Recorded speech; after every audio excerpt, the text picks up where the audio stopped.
Outsourcing ঘরে বসেই আপনার সামনে সুযোগ বিশ্বের যে কোনো জায়গায় চাকরির, যেখানে সফল ক্যারিয়ার গড়তে কোনো বাধা নেই প্রতিবন্ধীদেরও। এই সুযোগ কাজে লাগিয়ে আগামী 4 বছরে বিভিন্ন প্রশিক্ষণের মাধ্যমে 10 লাখ তথ্য ও প্রযুক্তি নির্ভর দক্ষ জনবল তৈরি করতে চায় সরকার। প্রতিমন্ত্রী বলেছেন, এই খাত থেকে বর্তমানে রপ্তানি আয় $250 মিলিয়ন, যা আগামী 4 বছরে $1 বিলিয়ন উন্নীত করতে কাজ করছে সরকার। বাকিটা জানাচ্ছেন প্লাবন রহমান।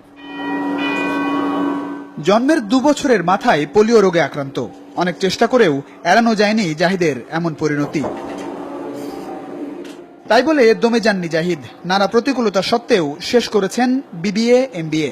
শুধু তাই নয়, প্রতিভার স্বাক্ষর হিসেবে জাহিদ এখন একজন দক্ষ ফ্রিল্যান্সারের নাম। স্বীকৃতি স্বরূপ এসব পুরস্কার তারই অর্জন। আমার যে ব্যারিয়ারটুকু আমি নিজে পায়ে হেঁটে বাইরে যেতে পারি না, and it's give me that opportunity to stay at home and work from home.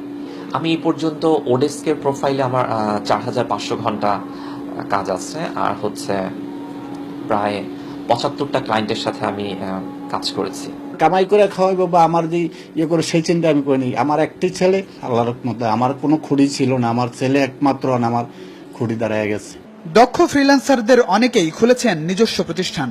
অন্যদের প্রশিক্ষণ দেওয়ার পাশাপাশি এসব প্রতিষ্ঠানে কাজ করছেন প্রশিক্ষিত জনবল, যাদের নির্দিষ্ট কোনো অফিস নেই, নির্দিষ্ট কর্মঘণ্টা।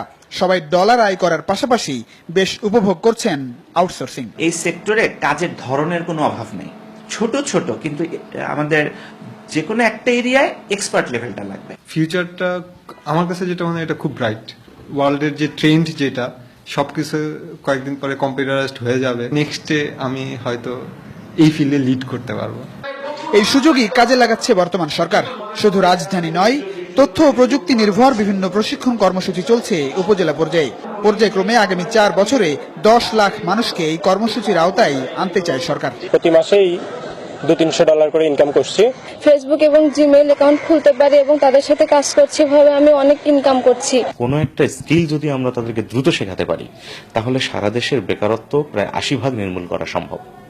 আমরা গার্মেন্টসে যাদেরকে দিয়েছি তারা কিন্তু আনস্কিল লেবার আমাদের, কিন্তু এখানে কিন্তু আনস্কিল লোক হলে চলবে না, এখানে লাগবে স্কিল্ড ম্যান পাওয়ার। এই স্কিল্ড ম্যান পাওয়ার তৈরিটা হচ্ছে প্রধান চ্যালেঞ্জ। আমাদের বর্তমানে যে $250 মিলিয়ন আইসিটি রপ্তানি আয় রয়েছে, সেই $250 মিলিয়ন কে আমরা $1 বিলিয়ন উন্নীত করব এবং আগামী 4 বছরে প্রায় 10 লাখ মানুষের এই তথ্য প্রযুক্তি নির্ভর আমরা কর্মসংস্থানের ব্যবস্থা করব। বাংলাদেশে বর্তমান জনসংখ্যার 60 থেকে 65 ভাগই তরুণ, যাদের একটা বড় অংশই ইন্টারনেটের আওতায়। পর্যায়ক্রমে সব মানুষকে দ্রুতগতির ইন্টারনেটের আওতায় আনতে চায় সরকার, যাতে করে আগ্রহ থাকলেই বিশ্বের যে কোনো দেশের চাকরি থাকবে আপনার হাতের নাগালে। এসব সফটওয়্যার ডেভেলপাররা এখানে বসে শুধুমাত্র বাংলাদেশের কাজই করছেন না, আমেরিকা, কানাডা সহ পৃথিবীর বিভিন্ন দেশের কাজ করছেন ঘরে বসেই।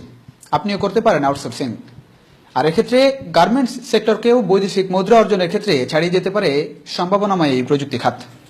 তবে সফল হতে বিকল্প নেই ধৈর্যের সঙ্গে পরিশ্রমের। প্লাবন রহমান, এসিটিভি, ঢাকা।